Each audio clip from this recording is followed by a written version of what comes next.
Joseph W. Brady is all smiles on this Victor Valley College Progress Report.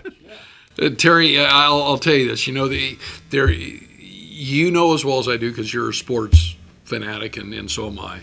And I didn't realize when the UCLA Bruins were running so hot, back in the late '60s and '70s. You can ride this thing for as long as you can.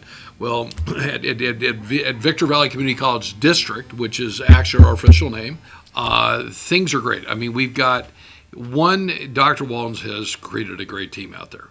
The Educational Conference Center, which is a big project that I've been a huge supporter. That's under construction. They've poured the footings. They've got part of the foundation done. We're, according to John Nolan, who is what I call our second in command, he's in charge of that project. We're on time. We didn't lose a lot of time because of the weather. The school just hired a former graduate, somebody that is pretty well known as a radio host personality, Andrew Carvella.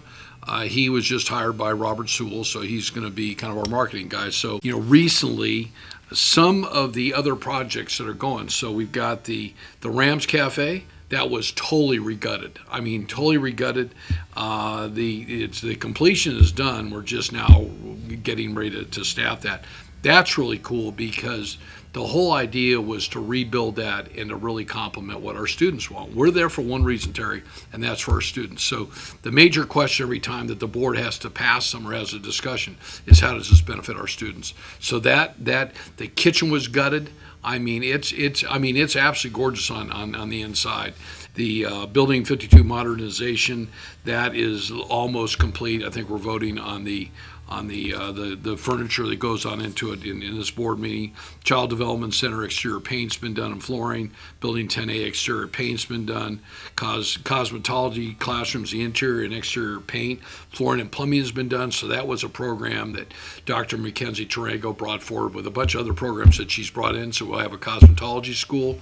So there's absolutely no reason for anybody in the high desert, Mojave River Valley, to have to go on out and go to another cosmetology school and go into Hawk for $20,000. Go to VVC and you're going to get the best deal around. They put in the hydration stations throughout the entire campus. Those are brand new. They replace all the old water fountains with these things. Energy monitoring equipment for the 5 largest energy consuming buildings has now been done. Concrete walkway replacement has been done.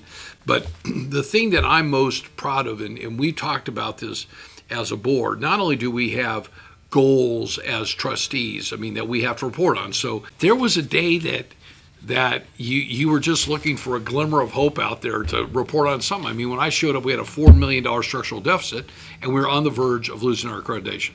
So follow me. These are our current accomplishments, and the reason I wanted these was not only to do this, but there was a question that came up with the newsletter that we just recently released. So for hundreds of thousands of students over the last 62 years, Victor Valley College has been the place to be in college education or train for a career. VVC is the place to be when industry identifies a skill gap as a primary source of work training within the Victor Valley. I call it the Mojave River Valley.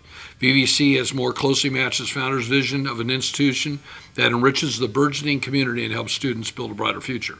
Voters approved the formation of Victor Valley Community College in 1960, and VVC is now in its 62nd year of service to the community, with the first classes that were held in 1961 on the Victor Valley High School campus in Victorville. Most people don't realize. It goes back to the days of Tom Pinard and those guys. We serve a population of approximately 400,000 people in our region, and through the VVC Bridge program, we support 32 feeder high schools and 37 educational sites. That's just incredible. We offer an associate's in science and arts, a degree in 23 different disciplines, plus more than 100 certificates. VVC has over 1,050 employee partners, and the enrollment from 2021-22 is up 6% the prior year, moving VVC closer to pre-COVID enrollment. I can tell you this, since this was put out, we've not only surpassed that, we are the only community college in the state of California that's had an increase in our enrollment. Yeah. I mean, so we're doing so. We just won the John Rice Award for what we're doing on the diversity side and what we've done in on making things better on the diversity and inclusion deal. We're talking and walking it. VVC has increased the college and career access pathways to 19 high schools, whereby high school students take college classes on their high school campus during their normal schedule. When we increase, so during COVID, what Dr. Walden and Dr. Todd Scott and all the deans did was they got together with staff members on out there. They made, from what we understand, well over 25,000 phone calls to some of our students that left. They didn't like taking classes online. Francisco Diaz, our vice president, his son left because he just didn't like that. He wanted the interaction. I mean, I'm one of those students. I want the interaction with somebody in class. I don't want to do it on Zoom. So they made all those phone calls, and boy, did it prove out. In May of 22, the college established the first VVC RAM Center to allow high school students direct access to VVC resources and enrollment, with an additional high school VVC RAM Center coming soon, and that was at Silverado High School.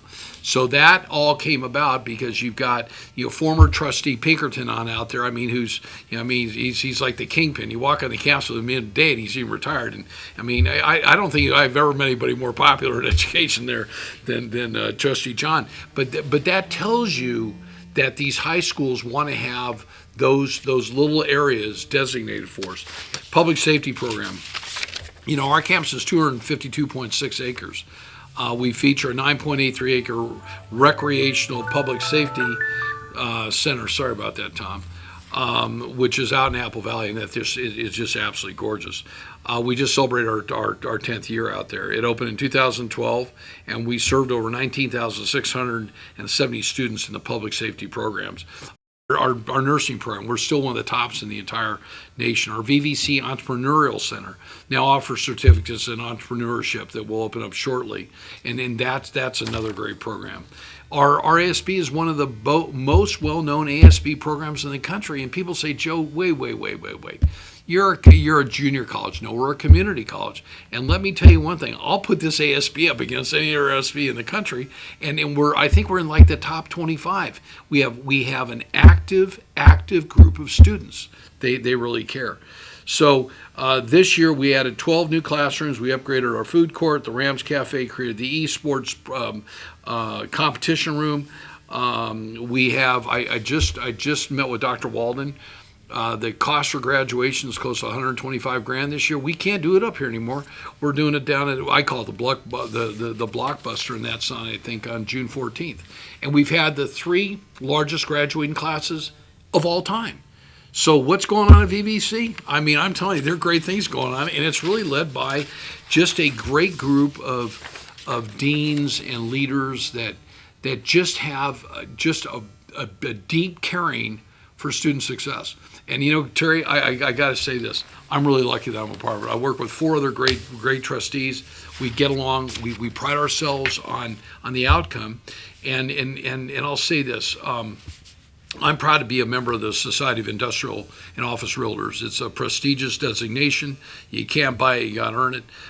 Between them and the NAIOP, National Association of Industrial and Office Properties, their board, there is now discussion by the NAIOP board and by those in the industrial development industry that they would like to see a 4-year university on up here in the high desert someday. Well, I think there's some challenges to getting to that. You need to think big in order to get there. I work closely, I sit in the executive board of SIOR, but some of our members in SIOR also sit on NAIOP. Kim Schneider, who's president of Prologis for the Western Division, is the president this year of NAIOP. And there's been a recent conversation with Devin Sully, our executive director, that if she can get 20 to 25 of her major developers or major brokers, that VVC will host a lunch with them within 30 days of their calling. So I'm going to send this little clip down to her, that we sit down with Dr. Walden and the deans and say, okay, how do we get to that pathway to help those industries that are going to come up here, because that's where they're going to come, and we want to be a service to them. So Devin, I'm going to send this video down to you. You can cut it as you want. You can work with Terry Kurtz, but I really do encourage you to have that dialogue. Give me a call. I'll work with Michelle Painter immediately on clearing, a 2-hour period of time for lunch. If we can't do a lunch, maybe it's an early, maybe it's a coffee. But I'll tell you this: Victor Valley Community College is there to serve the industry and all the industries out there, and I think that's really. I think that's been part of the change that we've seen, that we've got that new connection. So thanks, Terry, for allowing me to pitch a place I'm incredibly proud of as Vice President of Victor Valley Community College District. Thank you for joining us on this VVC Progress Report. Hope you can be with us again next time around.